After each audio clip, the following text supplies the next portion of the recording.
Murshidabad, Paschimbanga, India. আমরা তার ঘটনাটি পড়ব এবং তিনি বলছেন যে আমার ঘটনাটি পড়ে শোনানো হোক। আমি আপনার ঘটনাটি আপনার মতো করে পড়ে শোনানোর চেষ্টা করছি। লিখছেন, সালামু আলাইকুম রাসেল ভাই, আমার পাঠানো সেকেন্ড ঘটনাটি আমি ভূত এফএমের সকল শ্রোতার কাছে শেয়ার করছি। এই ঘটনাটি ঘটে আমাদেরই গ্রামের মাস্টার মশাই সিরাজুল সাহেবের সাথে। তিনি ম্যাথ পড়ান।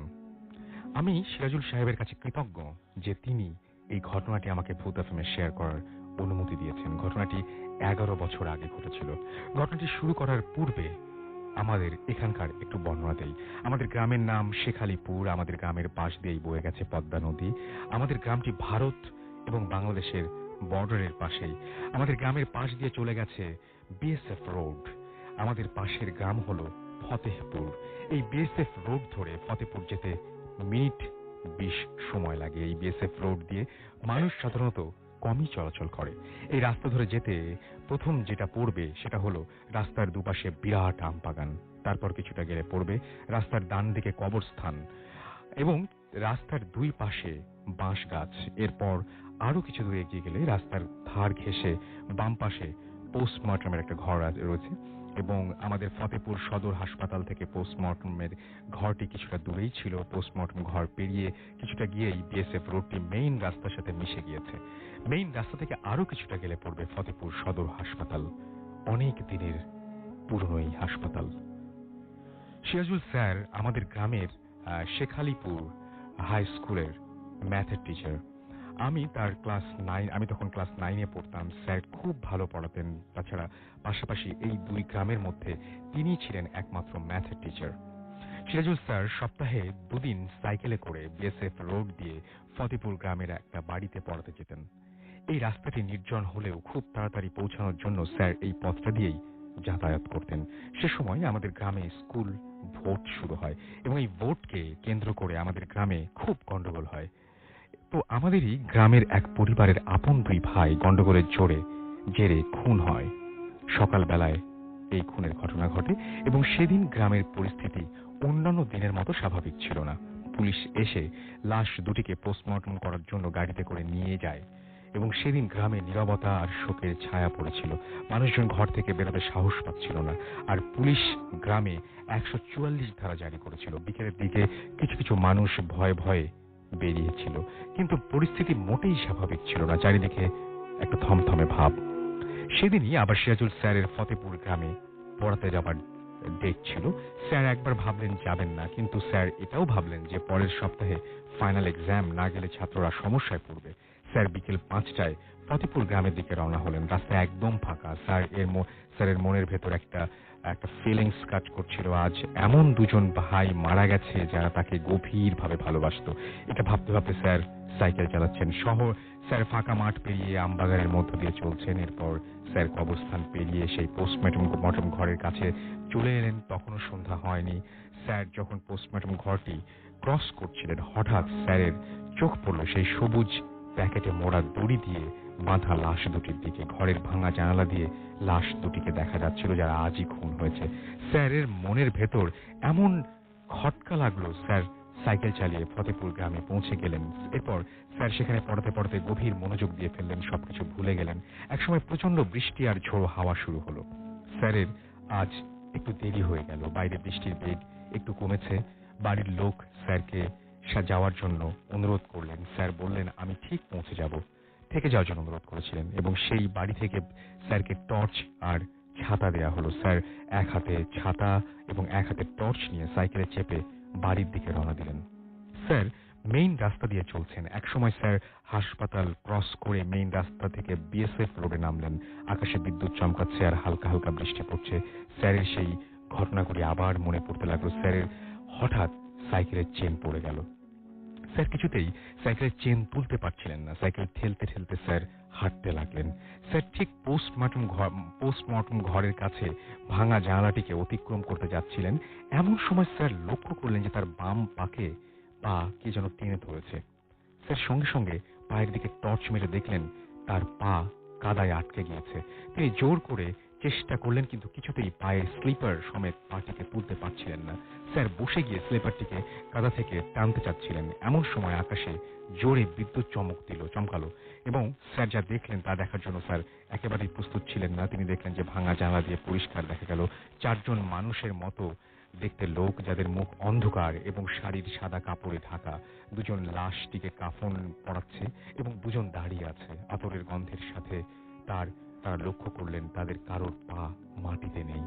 স্যার সেটা দেখে আর সহ্য করতে পারলেন না। স্যার সেন্সলেস হয়ে জল কাদায় মুখ থুবড়ে পড়লেন। সকালবেলায় তিনি নিজেকে আবিষ্কার করলেন বিছানায়, চারিদিকে প্রচুর ভিড় আর লোকজন দাঁড়িয়ে আছে। সেই মুহূর্তে স্যার সত্যি ঘটনাটি কাউকে বললেন না। কিছুক্ষণ পর গ্রামের একজন খবর দিল যে কবরস্থানে 2টি পাশাপাশি কবর খোঁড়া রয়েছে। রাসেল ভাই, আমি নিজের চোখকে বিশ্বাস করতে পারছিলাম না। এত সুন্দর করে 2টি কবর খোঁড়া রয়েছিল যা সাধারণ মানুষের কল্পনার বাইরে। সেদিনের ঘটনা স্যার অনেক দিন পর আমাদের বলেছিলেন। তারা কারা ছিল, কেন এসেছিল, কেন লাশ 2টিকে কাফন পরাচ্ছিল, কেনই বা 2টি কবর খুঁড়েছিল, এই ঘটনার উত্তর হয়তো সিরাজুল সাহেব দিতে পারবেন না। কিন্তু তিনি জানতেন, তিনি হয়তো ছিলেন যে কারণেই হোক না কেন, তারা হয়তো মানুষের অস্তিত্ব বুঝতে পেরে বা মানুষ কেউ এসেছে সেটা বুঝতে পেরে সেখান থেকে চলে গিয়েছিল লাশটিকে দাফন না করে। এই ছিল ঘটনা এবং এটা গ্রামে ঘটে যাওয়া অবিশ্বাস্য ঘটনা। হতে পারে যে যারা মার্ডার করেছিল তারা লাশটিকে নিতে এসেছিল, বাট উনি একটা জিনিস কিন্তু উল্লেখ করেছেন, যারা এসেছিলেন লাশটাকে কাফনের কাপড় পরাচ্ছিলেন, আতর মাখাচ্ছিলেন, তাদের পা কারো মাটিতে স্পর্শ করা ছিল না। কে ছিল তারা? এটাই এই ঘটনার সবচেয়ে বড় প্রশ্ন। যাই হোক, আর আমাদের একজন লিসনার যিনি এখানে উপস্থিত হতে পারেননি, তিনি ঘটনাটি পাঠিয়েছেন রাজশাহী থেকে। আমি ঘটনাটি পড়ছি। লিখেছেন, আমার ঘটনাটি পড়ে শোনানোর জন্য অনুরোধ করছি, কারণ আমি অনেক দূরে বাস করি। আমি আজাদ, লিখছি রাজশাহী মহানগরীর হোসেনীগঞ্জ এলাকা থেকে, এবং আজকে আমি আপনাদের যে ঘটনাটি বলবো সেই ঘটনাটি আমার বন্ধু শেপু তার সাথে ঘটে যাওয়া একটি ঘটনা, এবং ঘটনাটি প্রায় 1 বছর আগের। ঘটনাটি ঘটে আমার বন্ধুর নিজের বাসায়।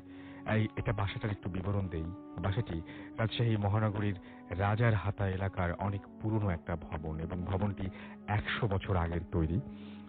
এবং ভবনটি 2 তলা। 2 তলায় থাকতো শেপুর বাবা মা ভাই ও বোন, আর নিচের তলায় শেপু একা। এবং নিচতলায় 2টা রুম ছিল। একটি রুম ছাত্রদের মেস হিসেবে ব্যবহার করা হতো, এবং আবার অনেক সময় ছাত্র চলে গেলে রুমটি ফাঁকাই থাকতো। এই রুমের পাশেই ছিল বাথরুম, এবং বাথরুমের ওপর দিয়ে চলে গেছে সিঁড়ি। যাই হোক, আমি চলে যাই ঘটনায়। এবং তার একটা বাজে অভ্যাস ছিল যে রাত জেগে কম্পিউটারে গান শোনা, এবং সে প্রতিদিনের মতোই গান শুনছিল। হঠাৎ তার কানে একটা শব্দ আসে। তখন রাত 1টা বা 1:30 হবে। শব্দটি শুনে সে গানটা বন্ধ করে দেয়। তারপর সে তার দরজা খুলে পাশের ঘর চেক করে। সে দেখে সেখানে কেউ নেই। তারপর সে ভাবে মেইন গেট তো বন্ধ, তাহলে শব্দ কোথা থেকে আসছে। তারপর সে নিজেকে সান্ত্বনা দিয়ে ঘরের মধ্যে যায়। আপনি যে ঘটনাটা আমি বলছি, প্লিজ যারা শুনবেন তারা নিজের ঘর এবং নিজের চারপাশ একটু ইমাজিন করুন, এবং আপনার বাসায় যদি ঘটনাটা ঘটে তাহলে কেমন হতো সাজিয়ে নিন। এই রান্নাঘরটি আপনার, সাজিয়ে নিন এই করিডোরটি আপনার, সাজিয়ে নিন এই ঘরটি আপনার। যাই হোক, তারপর সে নিজেকে সান্ত্বনা দিয়ে ঘরে ঢুকে যায়। ঘরে ঢোকার পরে সে আবার শব্দটা পাচ্ছে। শব্দটা এমন যে কেউ যেন সিঁড়ি বেয়ে ওঠানামা করছে এবং আসবাবপত্র জোরে জোরে নাড়াচাড়া করছে। সে বুঝতে পারে শব্দটি 2 তলা বা ছাদ থেকে আসছে।